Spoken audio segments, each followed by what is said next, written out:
조금 집중하면 좋을 게 뭐냐면요. 거의 8년 만에 LG하고 다시 계약을 맺은 건데요. LG 에너지 솔루션하고 이 배터리 재활용 2차 전지 업종에 숨겨진 히트 아이템인 폐배터리 재활용 사업을 하는 기업들에 대해서 오늘 말씀을 드리려고 합니다.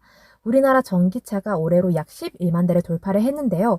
5년 뒤에는 자그마치 110만 대로 늘어날 예정이라고 합니다. 그 말은 즉슨 거리에 돌아다니는 5개의 차 중에 한 대는 전기차라는 얘기인데요.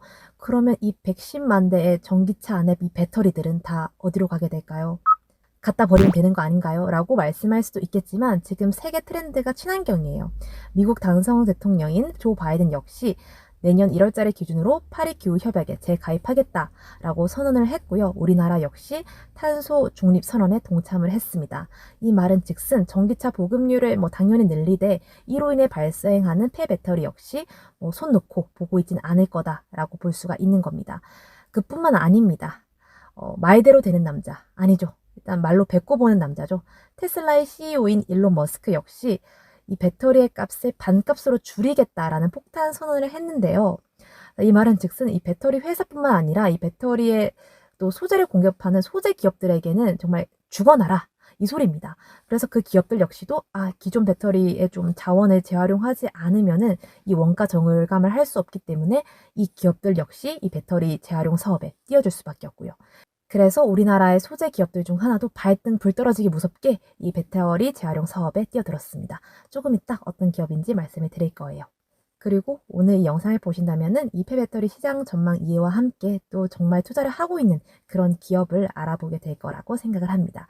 자, 여러분 오늘 조금 특이하죠? 제가 영상을 자차에서 찍고 있는데요. 그 이유는 뭐냐면요. 제 차 배터리가 나갔습니다, 여러분. 이게 무슨 일이죠, 여러분? 그래서 폐배터리와 함께하는 폐배터리 사업방송. 이게 진정한 물화일체 아니겠습니까, 여러분? 오늘 제가 영상 찍을지 어떻게 알고 이렇게 오늘 딱 맞춰서 방전이 됐는지 정말 화가 치밀어 오르게 기쁩니다. 그래서 방전된 제 차도 충전하고 제 마음도 충전을 하고 계산은 비고 어쨌든 파이팅 넘치게 다시 기업 분석을 하러 가 봅시다. 그리고 제가 말씀드릴 기업들은 좀 굵직한 기업들이에요. 그 이유는 이 사업은 정부가 규제하는 산업이기 때문인데요. 그래서 정부에서 미리 특례를 인증받거나 또 지역 지자체에서 허가를 해줘야 할 수 있는 사업입니다. 그렇기 위해서는 좀 생산 부지가 있거나 공장이 있거나 기술이 뛰어난 그런 중견 이상의 기업들이 이 사업을 동참할 확률이 높아지는 거죠. 정부에서 특례를 먼저 인증받고 또 사업에 실제로 투자한 그런 기업들로 추려보았는데요. 네, 이번에 정부에서 특례를 받은 기업은 바로 LG화학 그리고 현대차, 현대글로비스입니다. 전체 폐배터리는 아니고요. 전기 택시에서 폐배터리 재활용 사업을 하는 건데요. 좀 사업이 신기해요. 전기차 택시에게 배터리를 렌탈을 해주고 그 다 쓴 배터리는 다시 LG화학이 가져가서 또 재활용 사업을 하는 그런 구조인데요. 사실 여기서 좀 실증 사업이 제대로 이루어지고 성과가 있어진다면 일반 차량, 일반 승용차에게도 확대될 가능성이 커지는 거죠. 그거에 대한 선점을 LG화학과 현대가 했다고 보시면 됩니다. 자, 그리고 제가 좀 저번에 현대차 관련한 영상에서 말씀드렸듯이 좀 굵직하고 돈이 될 만한 사업들은 현대글로비스로 간다고 했잖아요. 이 회장님 지분 때문에. 그래서 이 사업 제가 한번 구조를 제대로 봤더니 신기하더라고요. 요상하게 해놨어요. 먼저 LG화학에서 현대차가 배터리를 사옵니다. 그리고 이 사온 배터리를 현대글로비스가 다시 사갑니다. 굳이 왜? 그러고 나서 택시회사에게 렌탈을 해줍니다. 그럼 렌탈비를 받겠죠? 그러면 택시회사는 또 택시가 주행거리가 길기 때문에 한 1년, 2년 이내에 배터리가 닳아요. 그럼 다 다른 배터리를 다시 LG화학에게 줍니다. 그럼 LG화학은 그 남은 폐배터리를 가지고 ESS라는 전력 저장 장치를 만드는데 재활용을 하는 거죠. 어떤 결론적으로 LG화학은 폐배터리도 받고 배터리도 팔 수 있기 때문에 제일 효과를 누릴 수 있는 건데요. 그 와중에 현대차와 현대글로비스는 왜 이렇게 들어갔는지 좀 약간 의문이 들고요. 역시 돈이 이건가? 왜 비싼 돈을 현대차가 내고 왜 렌탈비는 현대글로비스가 가져가는 거죠? 이 점이 약간 의심스럽지만 그러려니 합시다. 그래서 이게 일반 소비자로 확대가 되면요. 그 전기차의 가격이 굉장히 싸집니다. 전기차의 가격이 60%를 배터리가 들고 있는 만큼 이 배터리 가격을 없애고 그냥 차값만 받는 겁니다. 그럼 배터리는 계속 렌탈을 해주는 거죠. 그리고 다 쓴 배터리는 다시 또 재활용. 이런 식으로 갈 수 있기 때문에 좀 전기차 보급률이 확대가 될 수 있지 않나라는 그런 시나리오를 그리고 있는 것 같고요. 아직 우리나라에서는 그 어떤 청사진이나 로드맵을 발표하고 있지는 않지만 이미 중국의 전기차에서 좀 유명하죠. 니오. 니오는 배터리 공급사인 CATL하고 합작해가지고 배터리 렌탈 서비스를 시작하겠다라고 발표를 땅땅 했습니다. 우리나라도 머지 않았다고 느껴집니다. 두 번째 기업군은 바로 GS건설과 에코프로입니다. 이 두 개의 기업을 묶은 이유는요. 이 두 개의 기업이 모두 지역 규제 자유 특구라는 곳에서 재활용 사업을 시작했기 때문인데요. 자, 이 말이 뭐냐면 경상북도에서 배터리 사업을 좀 해도 돼 라고 지정해준 곳이 있어요. 그 곳에서 이 두 개의 기업들이 돈을 넣어서 투자하고 공장을 짓기 시작했다는 겁니다. 먼저 GS건설로 말씀드릴 것 같으면 이번 연도에 거의 대부분의 기업들 중 처음으로 1,000억 정도를 투자를 해서 폐배터리 공장을 짓겠다라고 건설 계획을 밝혔고요. 그래서 엄청난 생산량을 좀 만들 수 있는 그런 입지를 가지고 있다라고 볼 수가 있겠고요. 에코프로 같은 경우에는 중견 기업임에도 불구하고 약 800억의 돈을 투자를 해서 폐배터리 재활용 사업에 뛰어들겠다라고 얘기를 했습니다. 자, 에코프로가 직접 한 건 아니고요. 에코프로의 자회사인 에코프로 GEM이 그 사업을 시작했고 어차피 얘네는 비상장돼 있고요.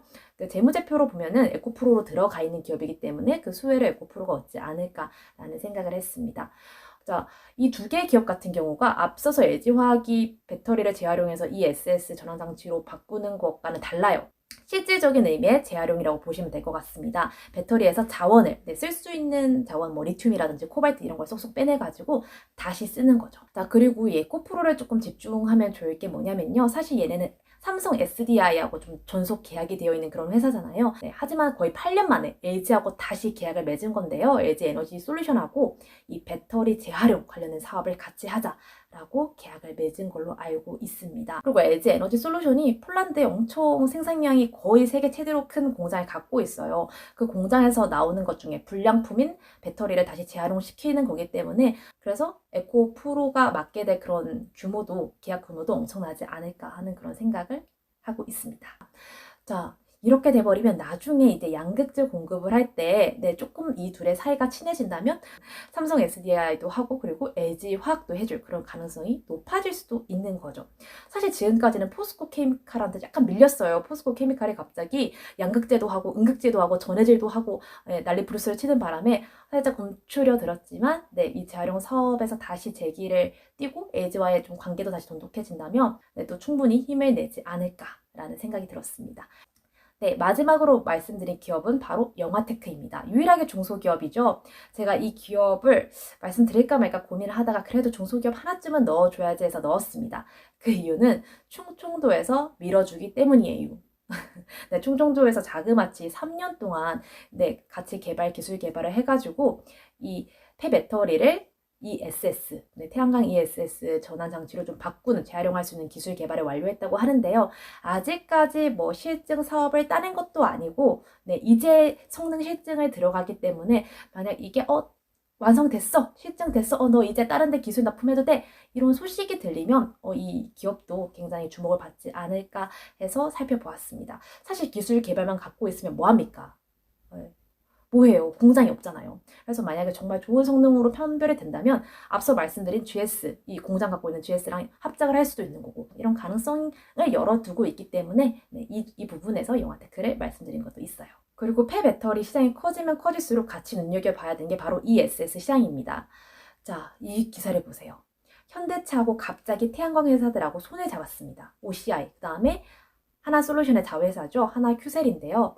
자, 이걸 봤을 때 물론 폐배터리를 재활용해서 ESS를 만드는 사업도 있겠지만 아예 이 폐배터리를 활용해서 가정용 ESS를 만들어서 팔겠다, 전력을 재판매하겠다라는 사업도 조금 꽤 하고 있는 것 같습니다. 하지만 현대차의 기술만으로는 가정용 ESS를 만들 수 없기 때문에 이미 북미에 납품을 하고 있는 이 두 개의 기업과 손을 잡을 수가 있는 거겠죠. 현대차는 왜 이렇게 여기저기 다 손을 벌려놓는 걸까요? 자동차로는 만족할 수 없는 것 같습니다. 이제 자동차도 아니죠. 거의 생활 전반에 엮여있는 거의 전기, 전자 제품이 아닌가. 하지만 여전히 태양광은 적자가 좀 심한 사업이라는 거. 그래서 좀 투자를 하실 때 좀 다른 것들도 유심히 보는 게 좋습니다. 네, 오늘 이렇게 꺼진 배터리도 다시 보자. 폐 배터리 사업에 대해서 말씀드려 보았고요. 사실 이런 뭐 친환경 업종 같은 경우는 이제 시작하는 사업이고 실적은 없고 꿈만 있기 때문에 굉장히 왔다 갔다가 심해요. 네, 훅 오르지만 훅 내려가는 거 한번 경험해 보지 않으셨습니까? 그래서 이런 애들은 줄 때 먹고 빨리 남고 또 내릴 것만 담고 약간 이런 게 좀 유동적으로 하셔야 됩니다. 근데 또 초보분들이나 직장인분들은 이렇게 대응하기가 정말 쉽지가 않아요. 그렇기 때문에 오히려 친환경 쪽에서도 좀 사업 모델을 진짜 갖고 있는 그런 애들을 제가 조금 선점을 했다. 그래서 여러분들이 좀 알고 계시면 중소형주가 안 나왔더라도 너무 섭섭해하지 마시고 안전하게 좀 투자를 하셨으면 좋겠습니다. 자, 그러면 다음 시간에도 재밌고 유익한 내용으로 돌아오도록 하겠습니다. 그럼 모두 안전 운행하세요. 배터리 방전 안 되게 꼭 조심하시고요. 그럼 안녕!